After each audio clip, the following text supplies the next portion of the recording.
بسم الله الرحمن الرحيم. لا أقسم بهذا البلد وأنت حل بهذا البلد ووالد وما ولد لقد خلقنا الإنسان في كبد أيحسب أن لن يقدر عليه أحد يقول أهلكت مالا لبدا أيحسب أن لم يره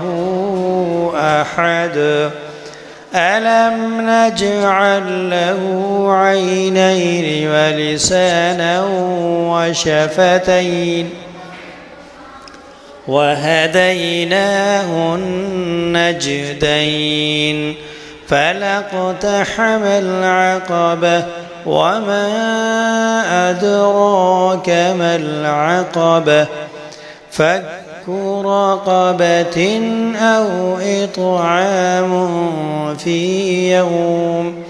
في يوم ذي مسغبة يتيما ذا مقربة أو مسكينا ذا متربة ثم كان من الذين آمنوا وتواصوا بالصبر وتواصوا بالمرحمة أولئك أصحاب الميمنة والذين كفروا بآياتنا هم أصحاب المشأمة عليهم نار مؤصدة.